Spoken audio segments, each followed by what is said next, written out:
Most companies in Dubai, and I dare say in the entire Middle East, are still doing business on the dark ages of the internet. How is it possible that we are, Dubai being so technologically advanced, we are still doing business online as if we will be in the dark ages? First of all, most companies obviously use computers on their day-to-day operation, but are clueless on how to use the internet to acquire new customers to boost their sales. How many of you would agree with me with that? Okay. Most companies have a website, but are clueless on how to make the website a significant profit center. How many of you would agree with me? Wow, almost all of you. Excellent. Next one. Most individuals have business ideas, but are clueless on how to use the internet to turn their ideas into profitable ventures. How many of you will agree with me? Most people would like to have multiple sources of income, but are clueless on how to use the internet to achieve their dreams. And most companies focus still on surviving or making the sometimes mediocre budget, but remain clueless on how to use the internet to grow their business significantly. How many of you are working on a company that suffer from what I call budgetitis? We have to make the budget. We have to make the budget. We have to make the budget. We have to make the budget. And there it is, every single person. We have to make the budget. We have to make the budget. How many of you can recognize that disease in your organization or in your business? Right? So if you recognize all these problems, you can actually realize that people are still doing business in the dark ages on the internet in Dubai, and as I say, I dare say the entire Middle East.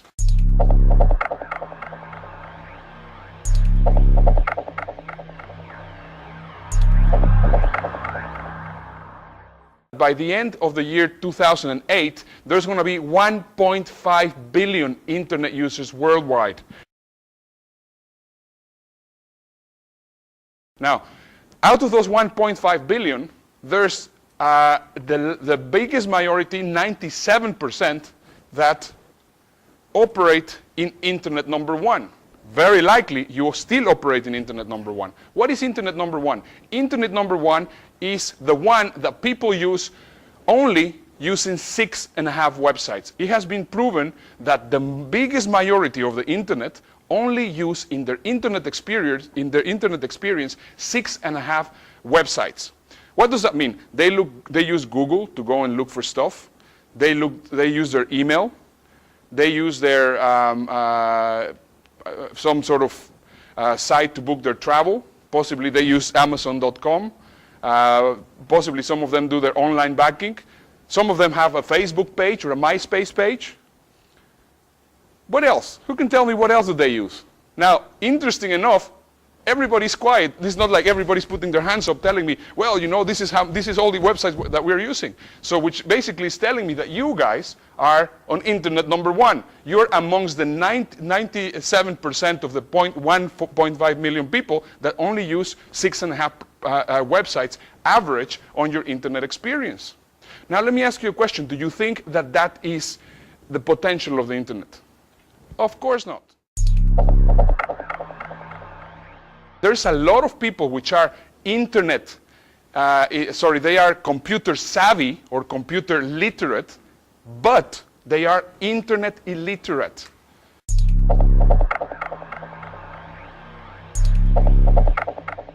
Let's just get into the next point, which I think is very, very important. Here is a very critical thing. How many of you have ever heard of the adaptation curve?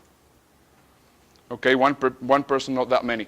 How many of you remember in 1987, 1986, when the fax actually was brought into the market, the first time ever? How many of you remember that?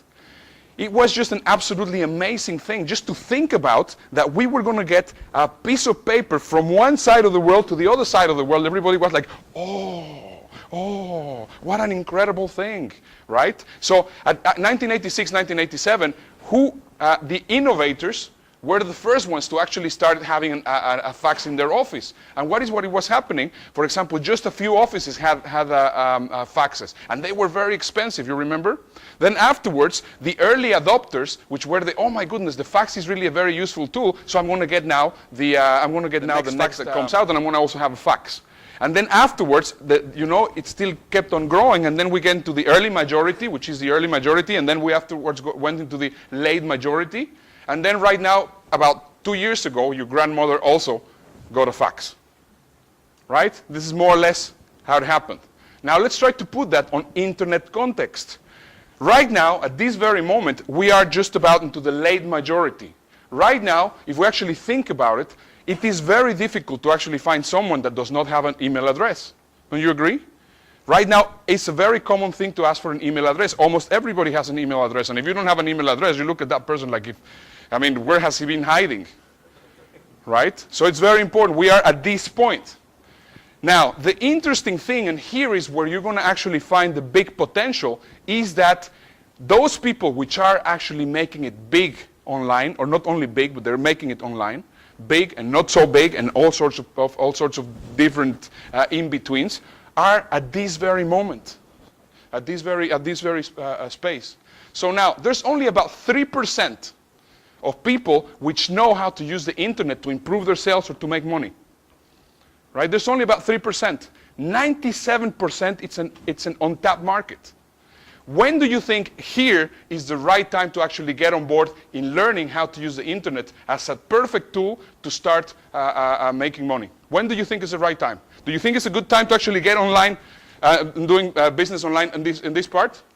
Of course not. When is the right time? Now. Now is the right time. Now, this is a very interesting thing. This is the Kalish times for today. This is the Kalish times for today. Stocks in tailspin. Investors keep running. How many of you have been hearing all the negative news about what's happening worldwide? All the problems which are happening worldwide, and everybody's concerned. What am I going to do? What am I going to do? What am I going to do? How many of you are aware of what is happening? Let me show you something. I was watching on CNN, and they were saying, oh my goodness, now for Christmas I'm going to only be able to give my kid 1 toy instead of 2 toys like this last year. What a sad thing. I hear those stories and they break my heart, because I live in a complete different world, because I belong to that 3%. I see things completely different. The internet is the only recession-proof world in this entire planet. And that's why it's very important that we actually get this information.